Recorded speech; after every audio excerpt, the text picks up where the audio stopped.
What up, guys? It's Allsaint, the patron saint of gaming and hobbies, non-canon. Now, I just want to give a quick opinion on Magic: The Gathering Arena. I recently got back into Magic: The Gathering through Magic: The Gathering Arena. It showed up on mobile, and I'm like, I'll play.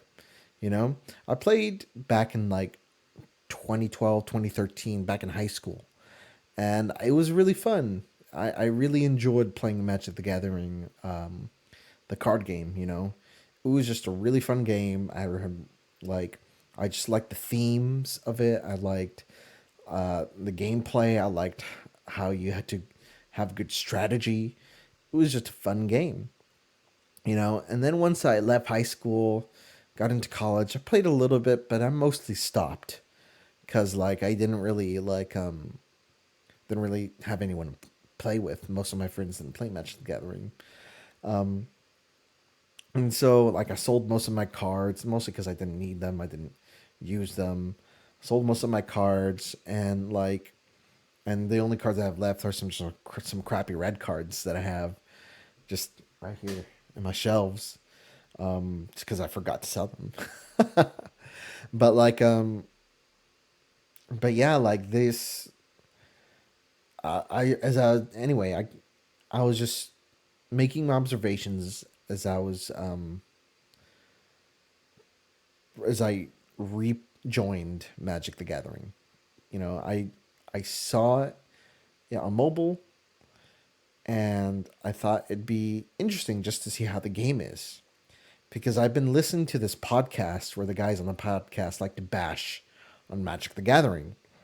They bash on it because they their their main argument is that the cards that are coming out right now are too powerful, and like and it just made the game more about luck than about strategy, you know. And and I heard that, and I'm like, sure, like, yeah, like I'll trust them because they're cool guys. I take their word for it. But I just wanted to see for myself. Like maybe let me see for myself. Let me see how like crazy this game has gotten. And oh boy, were they right? Cards that are out right now in the meta are just super crazy powerful. These are just some powerful cards that are out here. When I first started in the arena and started just dueling against other players, I only had the starter decks, and like some of these guys just had some like really crazy decks. I'd lose within a few turns because like they just put out monsters that are just super powerful, and I couldn't do anything about it. It was just really, really crazy how powerful these cards are, you know? And I was legit like annoyed. I just thought I was like stupid. Like a guy would put down a card I haven't seen before and do all this crazy stuff, and I'd be like stupid, and then I'd die. He'd get my life points to zero, and I'd be like pissed. I'm like, what the heck? So at first, I'll admit it was annoying. It was really annoying losing all the time, and like going against people that just had these crazy cards. But as I continued to play, for some reason I continued to play.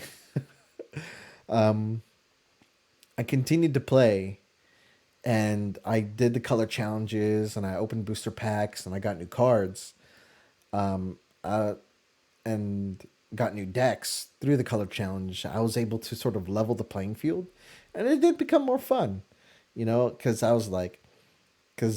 would use spells and do control, and like and it was starting to be more fun because I started to win more. Winning is fun, guys. Come on, winning is fun. I start to win more, and it became more fun. It's still the game. I would still argue that the game is different than what it was the the years ago that I had it. You know, Back then, I in high school I played with my friends. I had the crappiest deck in my friend group, but but it was still fun. Also I wouldn't lose immediately, but still, it was a good time. Um, but now like everybody, I guess only people in Magic the Gathering Arena have access to like these crazy cards right off the get go. You know, because if you want to get into the Magic the Gathering trading card game right now with like physical cards, you'd have to go to the store and pick up this $20 to $50 like box that would give you decent cards, you know, and that's a lot of money, you know, and and Magic the Arena just makes having better cards more accessible. I mean, there's the downside on that you can't the downside in that you can't like just buy cards from other players. I mean, there's a store here, and you could pay real money to open up booster packs and do drafts and stuff. And just like and look at like $50. Come on, it's huge. Anyway, like there was a real barrier of entry for Magic the Gathering, unless you had like a really nice friend that'd like give you a deck, and you'd be like, "Oh hey, like I don't want to play anymore. Here's a deck. Here's my decks," you know. Or like, "Oh hey, I have an extra deck. Here's my deck." You had if there's people like that, and they're really nice, you know. But like the barrier of entry was pretty decent, especially as a person that didn't have a lot of money, you know, in high school. Now I have money. Now I can afford some of these things. I haven't bought in anything in Magic the Gathering Arena, mostly because they give you a lot of like really great stuff right off the bat, you know. But like, but like, um, anyway, it's just crazy how powerful these cards are, and how much the game has changed since when I first played it. Now, I, that's a lot of bad. You could call that an argument against playing the game. But I've actually had quite a bit of fun now that I've gotten better cards, the color challenge, and gotten whole like sort of leveled the playing field between me and most other players of this card game. You know, and that's when I realized, like, wait a minute, like they're just not make I don't because in the podcast that I'd listened to, the guys would bash it, say that's too powerful because they're trying to go woke, and that's the argument. Like hey, they're trying to make the game more woke, and so they're just making cars just super powerful, because they just want to, because they're woke or something. Like it was just some argument like that, and they want everyone to be equal. I guess they want more equity. So, and I guess that means like trying to level the playing field for everybody, making crazy decks cheaper, making these cards more powerful so that way they're more common, so that way more people can have more cards and be on a, I guess, equal level. But I came to a different conclusion after playing this for like 2 weeks, and my conclusion is it's not that they're trying to introduce equity. I think there's a bit of that, but I don't think it's about equity. Red still sucks. So, well, at least the red cards I have. I had red cards in high school. I had the crappiest deck in my social group and my friend group. And I have red. They gave you a red deck here. It's called Goblins Everywhere. It's all right. It's not. It's definitely better than the one I have in my shelves. But like, darn, out of all of these, I would not want to play with this one. If I had to choose like one at random, I would really, really hope I wouldn't get this one. It's not the worst deck in the world, but it's definitely not as good as these other ones. Um, you know, but but it's not anyway. It's not that they're trying to introduce equity. Maybe they are. There's a bit of that. It's that I think they're trying to make it more competitive in the marketplace. Because as I was playing, the quickness of the game, it reminded me of Hearthstone.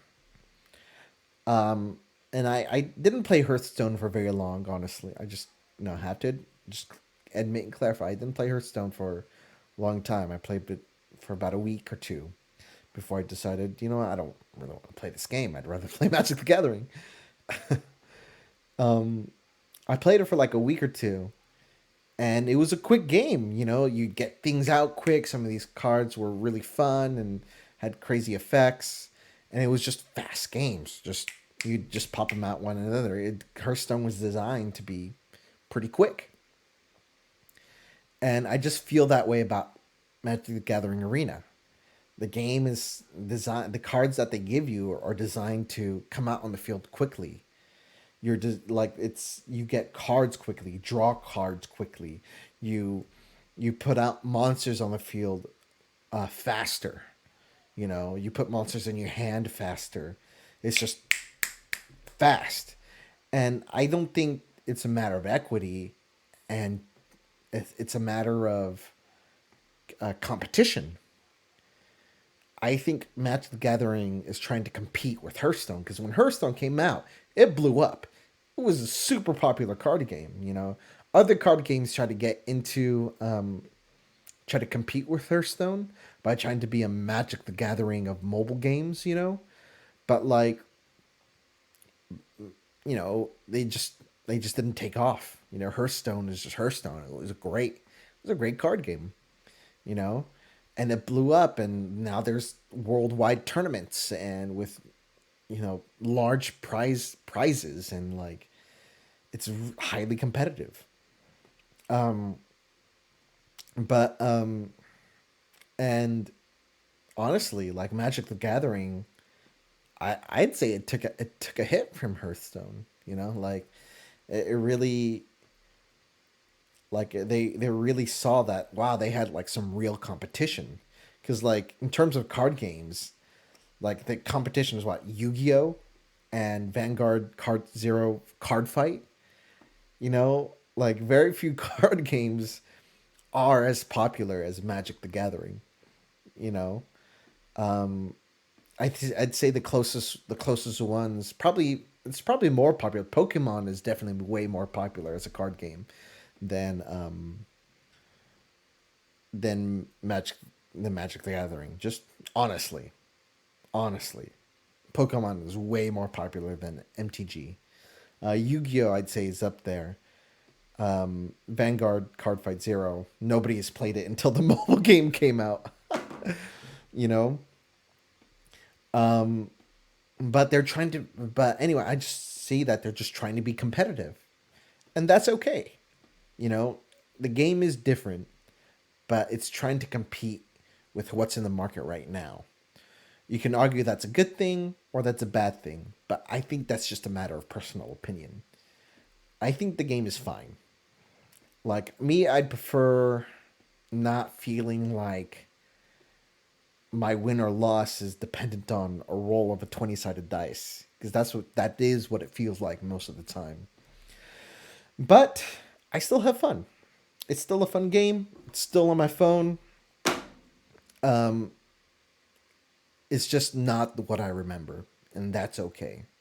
If you want to play a card game and that it feels just like the way you remember it, you know, if you're an old veteran player Magic the Gathering, don't play Magic the Gathering Arena. Don't get new booster packs. Stick to your old cards and playing with your old decks with your old friends because I don't think you're gonna get that same experience Magic the Gathering Arena.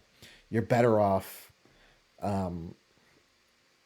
you're better off playing Yu-Gi-Oh or Card Fight Zero on your phone.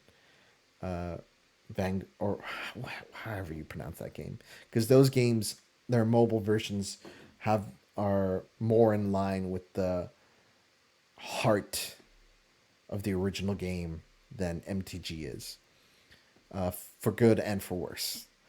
Um, so yeah, that's just my opinion. Magic the Gathering Arena. Play it, don't play it, I don't care, but that is my 2 cents.